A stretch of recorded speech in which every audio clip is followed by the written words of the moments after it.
After doing almost 200 miles on Triumph's GT versions, I really was impressed with the machinery. But now, we finally got the chance to ride the Rally Pro, the off-road bias machines, and we've had a full day of playing around on them. And I've got to say, it's a bloody good bike.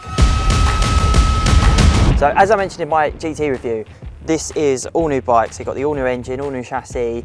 It's pretty much exactly the same as the GT. Now, in order to make it that little bit better off-road, that little bit more suited to dirty, gravelly, whatever you want to throw at it, it has long travel suspension. So the front and rear has an extra 20 millimeters.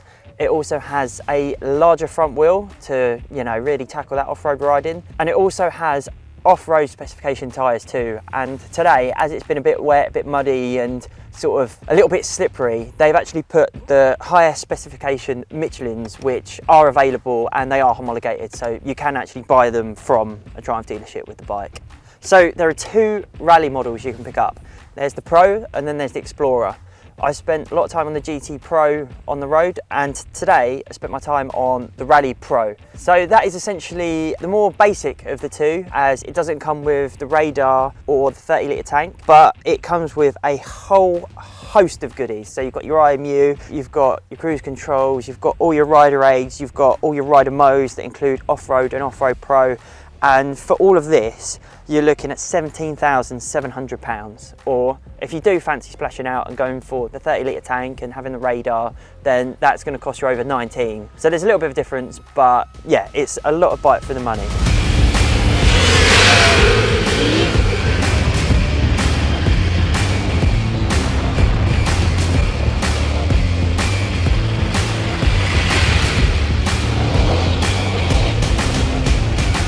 To be honest, I tend to struggle a bit off-roading on bigger bikes. I have to be really comfortable and spend a lot of time on a bike. And initially, when I first jumped on this thing, I didn't gel with it straight away. I was a bit silly. I put it in Off-Road Pro mode, which is like the most hardcore, sort of everything off, most aggressive mode you can put it in.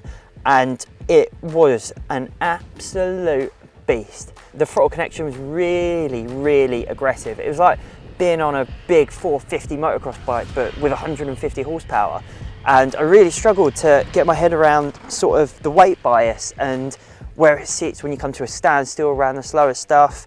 Thankfully it is a lot lighter, you can feel that, and in the lower seat height mode it's not too intrusive. I've only got small 29-inch legs and I didn't have any problems with dropping it or losing my balance. It was a lot more composed, and the more time I spent on it, the better it got. We did some really nadgery wooded bits that were sort of first gear and sort of on the clutch and moving about.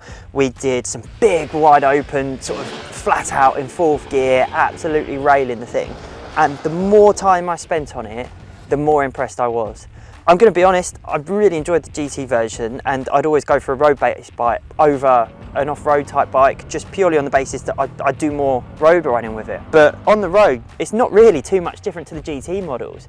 It's an incredible road bike, but off-road, it absolutely blew me away. So I changed it into off-road mode, which is just sort of the best one for someone of my skill level who's not particularly great off-road, and it is phenomenal. To be honest, I forgot I was on a big adventure bike. It almost felt like I was on an enduro bike. The more you push it and the more you sort of become at one with it, the more you can sort of take liberties and work out how it feels. And to be honest, with the electronics and the way that the suspension's done, it is a beautiful bike to ride. So we did 20-30 kilometers in that mode, and I had absolutely no issues with it whatsoever. The traction control is incredible. It will save you no matter how much throttle you want to give it, how silly you want to be on the edge of the tyre. It really does do a cracking job of keeping things in line without being too intrusive. It's still pretty brutal, but for off-road it does a really, really good job. I actually think that it works better off-road than it does on-road. And as I got more comfortable with it, as I got more confident, I then tried it back in Rally Pro mode. It's an absolute beast. I spent quite a lot of time on, you know, the Orange competitor, the Bavarian competitor. I've done a lot of miles on them. I've done a lot of miles on a certain Japanese competitor, which is slightly less power, but sort of in a similar realm. And this really surprised me of how well it handled, especially the real low grip situations, like the hills, the rocky stuff. I wasn't expecting it to be as good as it is, because it felt sort of so sporty. I didn't think it'd be able to translate, and it just does. It does it with such ease. If you're taking one for a test ride and you don't gel with it straight away, then I wouldn't blame you. It's exactly how I felt. It's almost got like a bit of a knack to it. You've really got to get comfortable on it. Like the bars are quite wide and quite out there, and it's almost a different way of riding, but when you get it nailed, it is sublime.